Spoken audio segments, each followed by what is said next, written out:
कल्याणी देवी के नाम में ही बस कल्याण था। वैसे उसकी फितरत में किसी का भी कल्याण ना करना ही समाया था। साथ ही समाया था लालच। हर चीज में लालच करना कल्याणी देवी की रग रग में था, जिसके चलते वो अपनी बहू सौम्या को किचन में खाना बनाते वक्त एक पल के लिए भी अकेला नहीं छोड़ती थी कि कहीं किसी चीज का ज्यादा इस्तेमाल ना हो जाए। ऐसे ही एक दिन जब सौम्या रसोई में दाल बना रही थी, तभी वहाँ कल्याणी आकर उससे कहती है, अरे बहू, तुझे पता है बगल वाली विमला ने आज पनीर की सब्जी बनाई है। जा तो जरा एक कटोरी लेकर आ। माँ जी, ऐसे अच्छा लगता है क्या किसी के घर से सब्जी मांगना? अरे आपको खाने का इतना ही मन है पनीर तो ला कर दे दो, मैं बना दूंगी। पागल है क्या? पता है तुझे पनीर कितना महंगा है, और जब मांग के मिल जाएगा तो बनाने की क्या जरूरत है? तू चुपचाप एक कटोरी में दाल ले जा, वो अपने आप उसमें पनीर डालकर दे देगी। उसकी आदत नहीं है खाली कटोरी भेजने की। कल्याणी देवी का लालच बेचारी उसकी बहू को भारी पड़ता था। अब सास ने कहा तो सौम्या भी एक कटोरी में दाल डालकर अपनी पड़ोसन विमला के घर जाती है और वहाँ जाकर बोलती है, नमस्ते आंटी जी, वो माँ जी ने दाल भिजवाई है। माँ जी कह रही थी आपको दाल पसंद है इसलिए। अच्छा अच्छा। अरे पर बेटा, इसकी क्या जरूरत थी? कोई नहीं, ले आई है तो दे दे। कोमल बहू, जरा सौम्या से ये दाल की कटोरी लेकर इसको खाली करके दे दे। विमला की बहू कोमल दाल की कटोरी लेकर उसको वापस से खाली कटोरी दे देती है, जिस पर सौम्या जाते हुए अपने मन में कहती है, इन्होंने तो खाली कटोरी दे दी। अब अगर माँ जी को ये पता चला तो वो मुझे दोबारा भेज देंगी वापस दाल लेने। क्या करूँ क्या करूँ? सौम्या असमंजस में थी। तभी विमला खुद उसे आवाज देकर रोकते हुए कहती है, सौम्या बहू, रुक एक मिनट। कोमल बहू, इस कटोरी को खाली नहीं देते। जा, तूने जो सब्जी बनाई है वो इसमें डाल के इसको दे दे।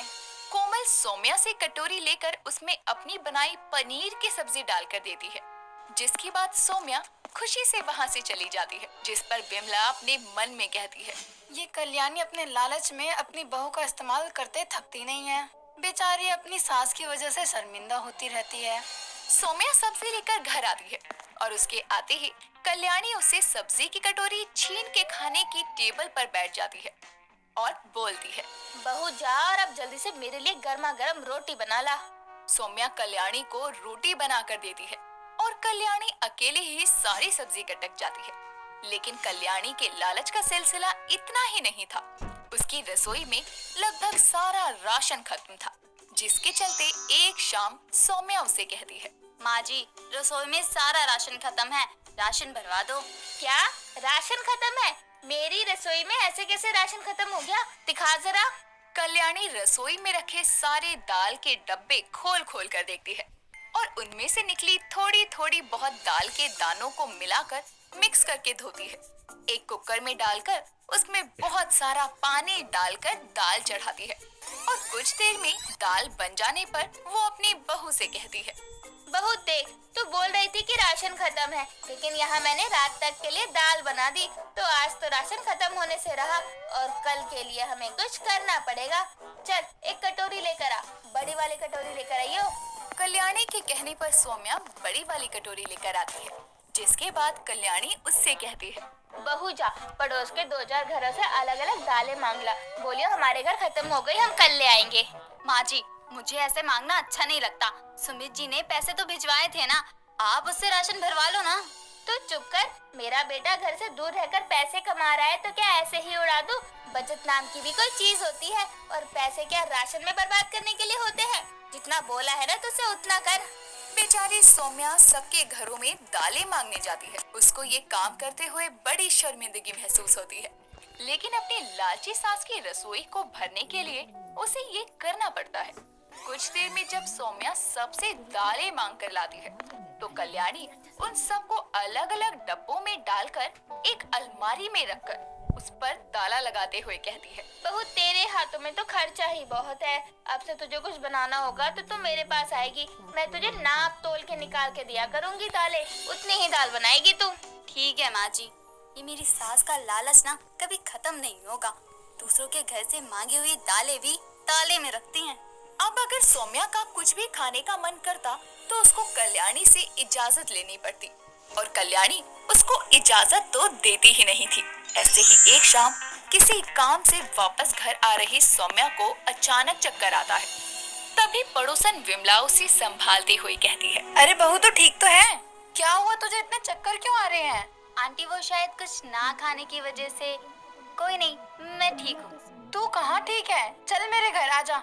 विमला सौम्या को अपने घर ले जाती है और ये सब कल्याणी अपनी छत की बालकनी से देख रही थी, जिस पर वो बोलती है, हो ना हो ये विमला मेरी बहू को कुछ खाने पीने को तो जरूर ही देगी। वैसे तो मेरी रसोई में भी पीने के लिए बहुत कुछ है, लेकिन वहाँ का सामान क्यों खर्च करूँ? इतना बोलकर कल्याणी भी विमला के घर चल देती है और वहाँ जैसे ही विमला सौम्या को जूस पीने के लिए देती है, तभी कल्याणी वहाँ आकर कहती है, बहू तो यहाँ है, ठीक तो है? कमला बता रही थी तुझे चक्कर आ रहे हैं। हाँ कल्याणी बहन, इसको चक्कर आ रहे हैं, इसलिए मैंने ये जूस इसको दे दिया।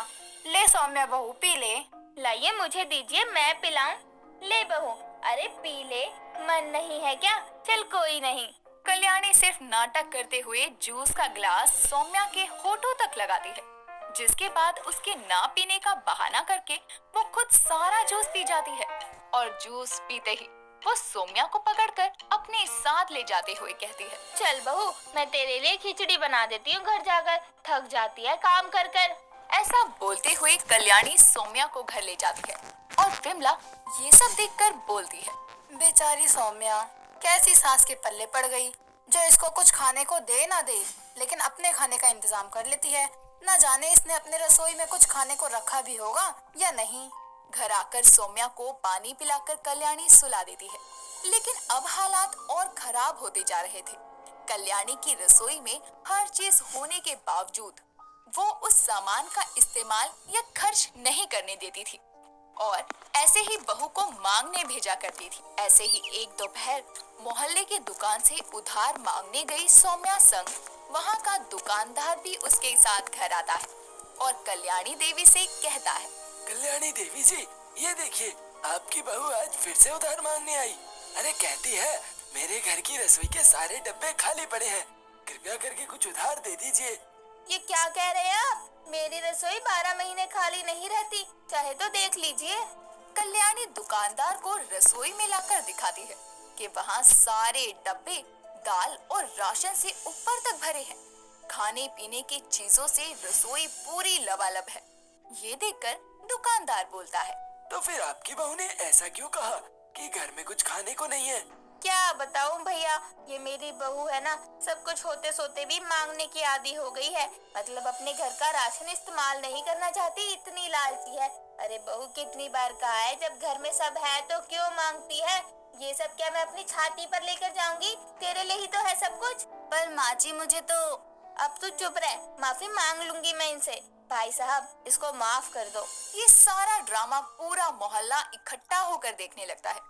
तभी सौम्या का पति सुमित, जो दूसरे शहर काम के सिलसिले में गया था, वो वापस आता है और अपने घर के बाहर ऐसे भीड़ देखकर अंदर जाता है और अपनी माँ से इस भीड़ के होने का कारण पूछता है। कल्याणी उसको सब बताती है, जिस पर सुमित सौम्या से कहता है, सौम्या, इतना क्या लालच दिखाना? अरे मैं अपने परिवार से इतनी दूर रहकर किस लिए कमा रहा हूँ? तुम्हारे और माँ के लिए। बावजूद इसके तुमको ये सब करना पड़ रहा है। बेचारी सौम्या कुछ नहीं बोलती और बस रोती रहती है। लेकिन तभी मोहल्ले वालों की भीड़ से विमला निकलकर आकर बताती है, अरे सुमित बेटा, आखिर तुमने भी वो सच मान लिया जो तुमको दिखाया गया। सच ये नहीं है, सच ये है कि सौम्या नहीं बल्कि लालची तुम्हारी माँ है। इस बेचारी को खाने के लिए तरसा देती है, लोगों से मांगने के लिए मजबूर कर देती है, जबकि तुम्हारी माँ खुद के घर में सब होते हुए भी सारी चीजें ताले में बंद करके रखती है। विमला सारा सच सुमित को बताती है, जिस पर कल्याणी की आंखें सुमित के आगे शर्म से झुक जाती है और वो बोलती है, बेटा, वो तो मैं बस बचत के लिए करती थी। माँ, आज आपने हद कर दी। अपने लालच में आपने सौम्या का पूरे मोहल्ले के आगे तमाशा बना कर रख दिया। अब मैं अपनी बीवी को अपने साथ ले जाऊंगा, नहीं छोड़ूंगा आपके पास। नहीं बेटा, माफ कर दे मुझे, प्लीज मुझे माफ कर दे। अब से मैं कोई लालच नहीं करूंगी। कल्याणी बहुत माफी मांगती है। तब जाकर सुमित और सौम्या कल्याणी को माफ करती है, जिसके बाद कल्याणी मोहल्ले वालों से जितना भी सामान लिया था वो सब वापस करती है, दुकानों का उधार चुकाती है, साथ ही अपने घर की रसोई में कभी किसी चीज की कमी नहीं होने देती।